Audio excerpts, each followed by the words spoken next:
Hello and welcome. In this video, we'll be diving into the fascinating world of sequences and series. This is a fundamental topic in mathematics, especially for those studying IB, DLE, HL. By the end of this lesson, you will be able to recognize patterns in number sequences, define them using explicit and recurrence formulas, and calculate the sum of an arithmetic series. Let's begin with a classic problem to set the stage. The legend of Sissa ibn Dahir. The story goes that Sissa invented chess for the Indian king Shihram. The king was so pleased, he offered Sissa any reward.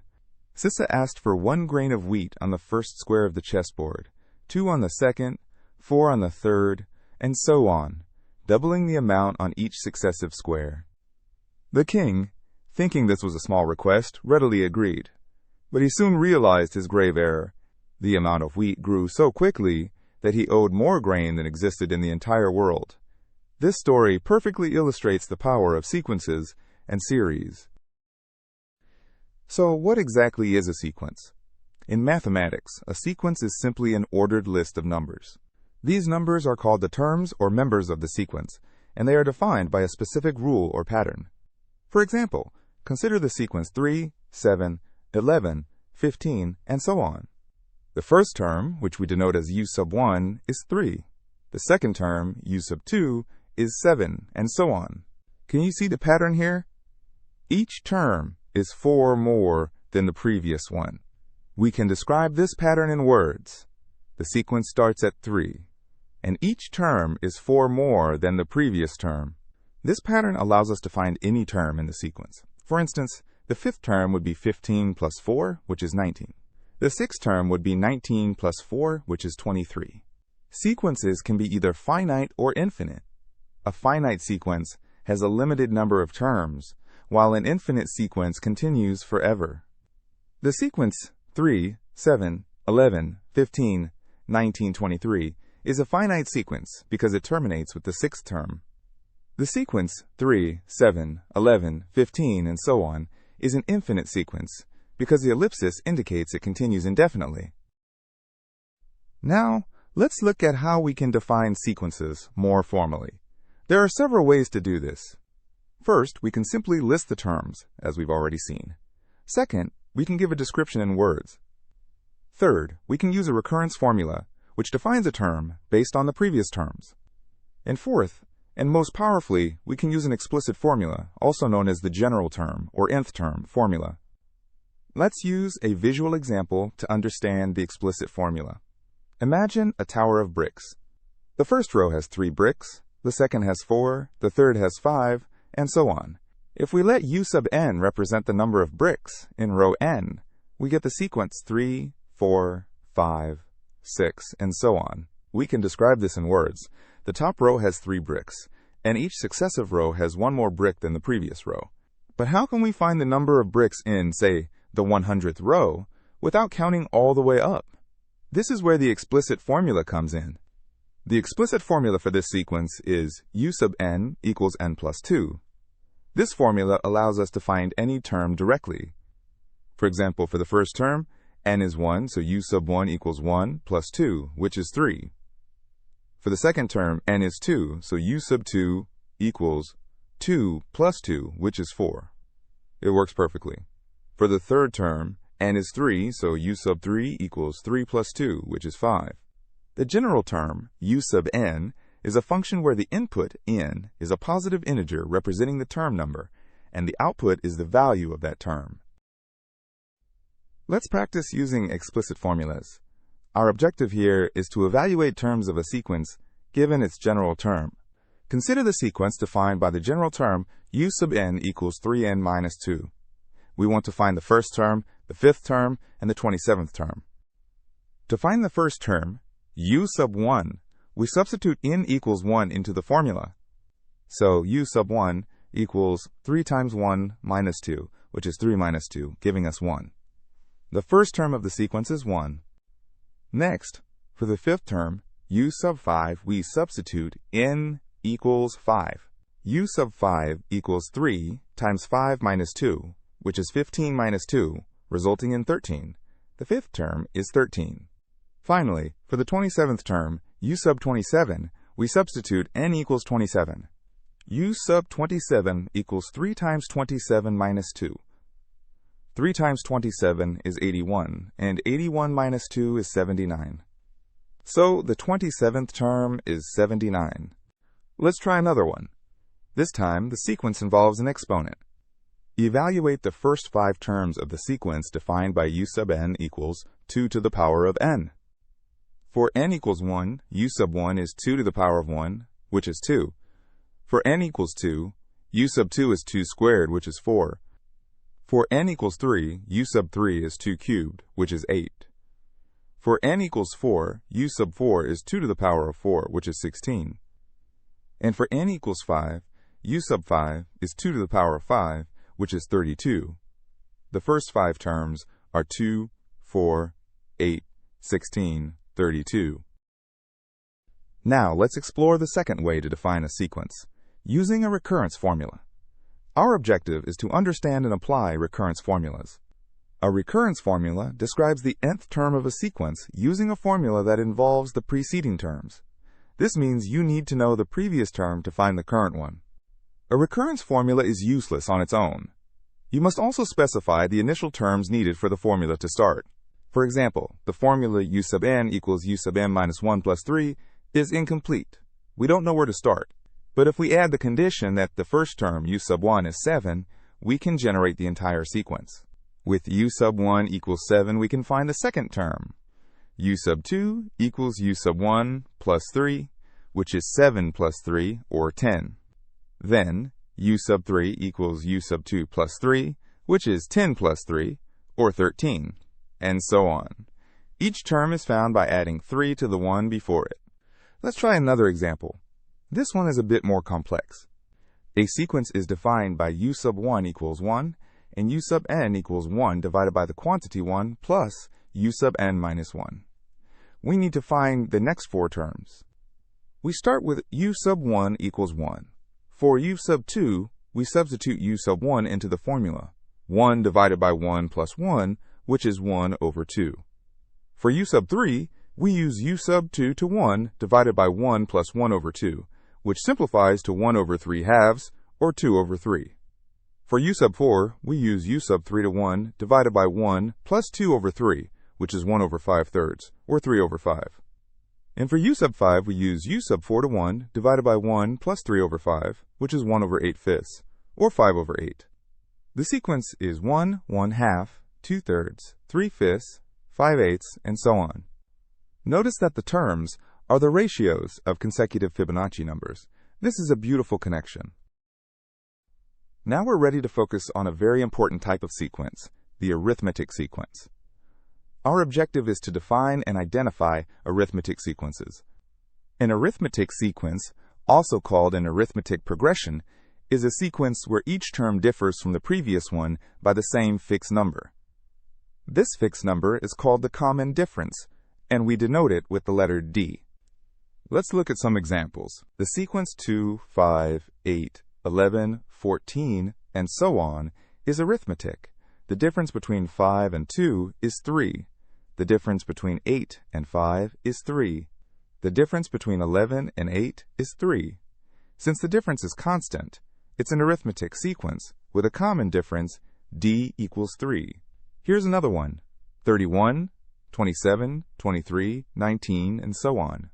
The difference between 27 and 31 is negative 4. The difference between 23 and 27 is negative 4. The common difference is negative 4. An arithmetic sequence can have a negative common difference, meaning the terms are decreasing.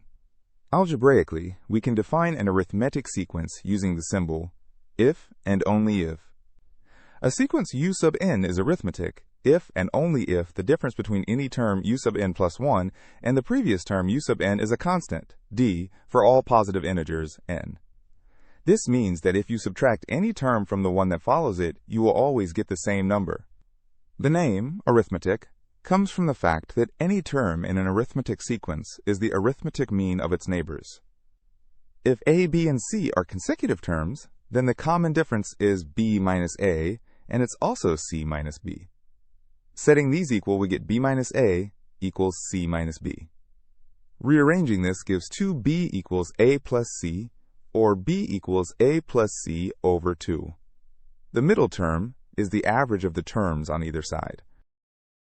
Now that we can identify an arithmetic sequence, let's learn how to find any term in it. Our objective is to derive and apply the general term formula for an arithmetic sequence. Suppose we have an arithmetic sequence with a first term u sub 1 and a common difference d. Let's build the sequence term by term. The first term is u sub 1. The second term, u sub 2, is the first term plus the common difference, u sub 1 plus d. The third term, u sub 3, is the second term plus d, which is u sub 1 plus 2d. The fourth term, u sub 4, is u sub 1 plus 3d. Do you see the pattern? The coefficient of d is always 1 less than the term number. For the nth term, the coefficient of d will be n minus 1. This gives us the general term formula, u sub n equals u sub 1, plus the quantity n minus 1 times d. This formula is incredibly powerful, because it allows us to find any term in the sequence without having to list all the terms before it. Let's apply this to an example. Consider the sequence 2, 9, 16, 23, 30, and so on. First, let's show its arithmetic. The difference between consecutive terms is always 7. So it is arithmetic with u sub 1 equals 2 and d equals 7. Now for part B, we find the general term. Using the formula, u sub n equals 2 plus the quantity n minus 1 times 7. Distributing the 7 gives 2 plus 7n minus 7, which simplifies to u sub n equals 7n minus 5. For part C, to find the 100th term, we substitute n equals 100 into our formula. U sub 100 equals 7 times 100 minus 5, which is 700 minus 5, or 695. The 100th term is 695. Finally, for part D, to check if 828 is a term, we set u sub n equal to 828 and solve for n. 7n minus 5 equals 828. Adding 5 to both sides gives 7n equals 833. Dividing by 7, we find n equals 119. Since n is a positive integer, 828 is the 119th term of the sequence. Let's tackle a more advanced problem. Our objective is to find the general term of an arithmetic sequence when we are given two non-consecutive terms. Find the general term u sub n for an arithmetic sequence where the third term, u sub 3, is 8, and the 8th term, u sub 8, is negative 17. We can use our general term formula to set up a system of two equations with two unknowns, u sub 1 and d. For the third term, u sub 3 equals u sub 1 plus 2d, which is 8. For the 8th term, u sub 8 equals u sub 1 plus 7d, which is negative 17. We now have a system of two linear equations. We can solve this system using elimination. If we subtract equation 1 from equation 2, the u sub 1 terms will cancel out. Subtracting the equations gives us 5d equals negative 25. Dividing by 5, we find that the common difference d is negative 5. Now that we have d, we can substitute it back into either equation to find u sub 1. Let's use equation 1. U sub 1 plus 2 times negative 5 equals 8. This simplifies to u sub 1 minus 10 equals 8. Adding 10 to both sides, we find that the first term u sub 1 is 18. We have our first term and our common difference. Now we can write the general term formula. U sub n equals u sub 1 plus n minus 1 times d. Substituting our values, u sub n equals 18 plus n minus 1 times negative 5. Distributing the negative 5 gives 18 minus 5n plus 5, which simplifies to u sub n equals 23 minus 5n. This is the general term for the sequence. Let's look at a practical application of arithmetic sequences. Our objective is to solve a word problem involving an arithmetic sequence. Ryan is a cartoonist. He sends a newspaper 28 comic strips he has already drawn. Each week after the first, he mails 3 more comic strips. We need to find out when he sends his 120th comic strip. First, let's list the number of comic strips sent after the first few weeks to see the pattern. After week 1, he has sent 28. After week 2, he sends 3 more, for a total of 31. After week 3, he sends 3 more, for a total of 34. And after week 4, he sends 3 more, for a total of 37. This forms an arithmetic sequence. The first term, u sub 1, is 28, and the common difference d is 3. We can write the general term formula, u sub n equals 28, plus n minus 1 times 3. Distributing the 3 gives 28 plus 3n minus 3, which simplifies to u sub n equals 3n plus 25. The question asks when he sends his 120th comic strip. This means we want to find the value of n, for which u sub n is 120. We set our formula equal to 120 to 3n plus 25 equals 120. Subtracting 25 from both sides gives 3n equals 95. Dividing by 3, we get n equals 31 and 2/3. What does this answer mean? Since n must be an integer, it means the 120th comic strip is sent during the 32nd week. He will have sent 3 times 31 plus 25, or 118 strips by the end of week 31, and the 119th and 120th strips will be sent in week 32. So far, we focus on sequences, which are lists of numbers. Now let's move on to series. Our objective is to define an arithmetic series and understand the formula for its sum. An arithmetic series is simply the sum of the terms of an arithmetic sequence. For example, if we have the arithmetic sequence 21, 23, 25, and so on, up to 49, the corresponding arithmetic series is the sum of all those terms. We use the notation S sub n to represent the sum of the first n terms of a series. So S sub n equals u sub 1 plus u sub 2, all the way up to u sub n. There's a famous story about the mathematician Gauss, who as a child was asked to sum the numbers from 1 to 100. He found a clever way to do it, which leads to our formula. Let's write the sum S sub n in 2 ways, forwards and backwards. The sum is u sub 1 plus u sub 2 up to u sub n. We can also write it as u sub n plus u sub n minus 1 down to u sub 1. Now let's add these two equations together, term by term. On the left we have 2 times S sub n. On the right we add the first terms, u sub 1 plus u sub n. Then we add the second terms, u sub 1 plus d plus u sub n minus d, which also gives u sub 1 plus u sub n. This pattern continues for all n terms. So, we have n pairs of u sub 1 plus u sub n. This means 2 times S sub n equals n times the quantity u sub 1 plus u sub n. Dividing by 2, we get our first formula for the sum of an arithmetic series. S sub n equals n over 2 times the quantity u sub 1 plus u sub n.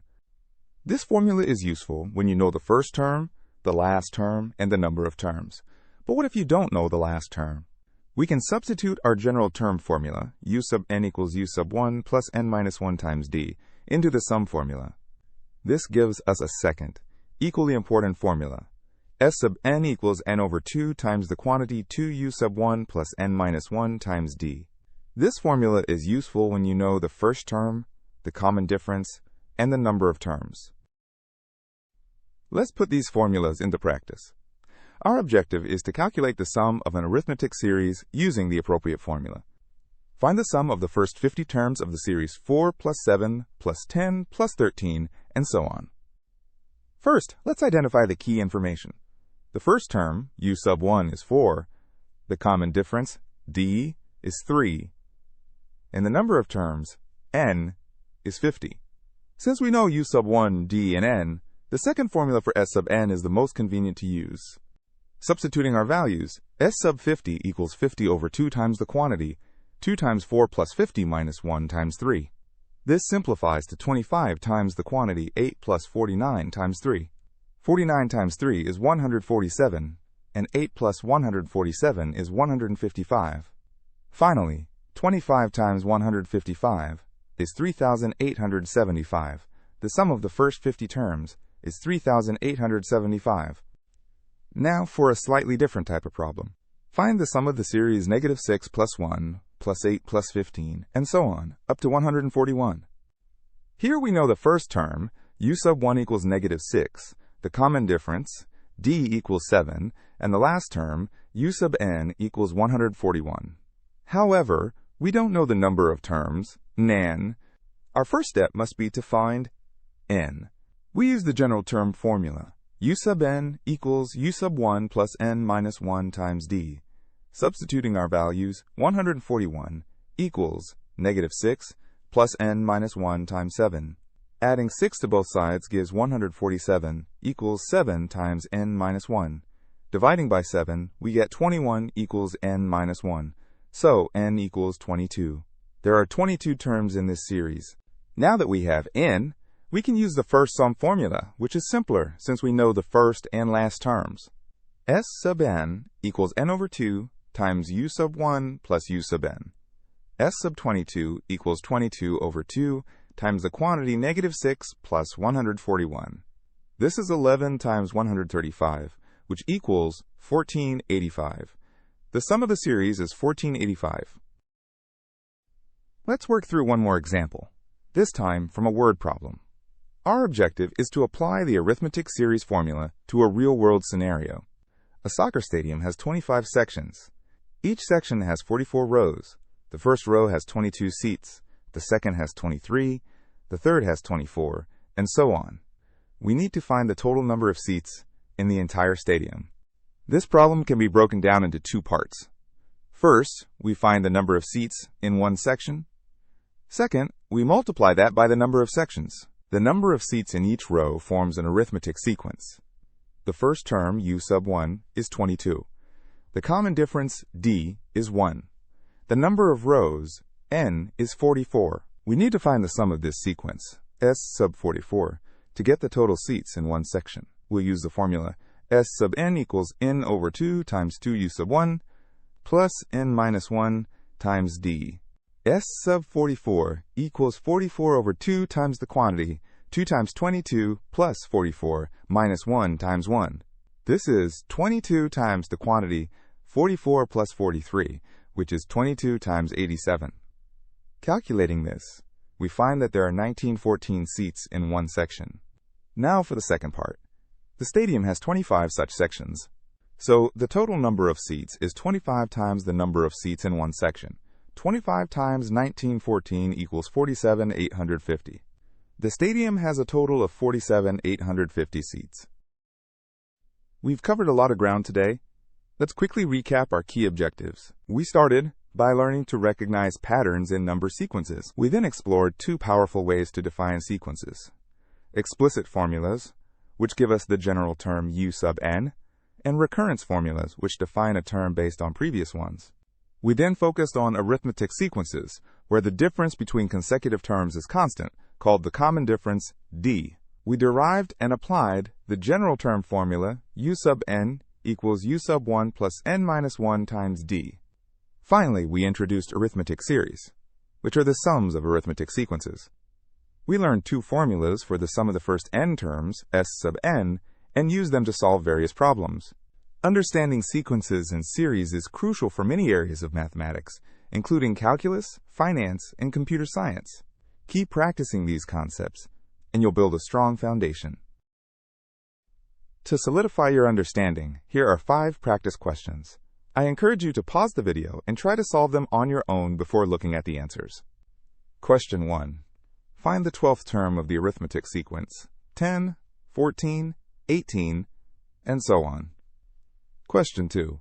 An arithmetic sequence has u sub 5 equals 21 and u sub 10 equals 46. Find the general term u sub n. Question 3. Find the sum of the first 30 terms of the arithmetic series, 5 plus 8 plus 11, and so on. Question 4. Find the sum of the arithmetic series 100 plus 95 plus 90, and so on, down to negative 20. And question 5. A theater has 15 rows of seats. The first row has 20 seats, and each subsequent row has 2 more seats than the row in front of it. How many seats are in the theater? Here are the answers. Check your work and make sure you understand any mistakes you might have made. The answer to question 1 is 54. The answer to question 2 is u sub n equals 5n minus 4. The answer to question 3 is 1455. The answer to question 4 is 880. And the answer to question 5 is 510 seats. Thank you for watching. I hope this video has helped you understand sequences and arithmetic series better. Keep practicing, and you'll master these concepts in no time.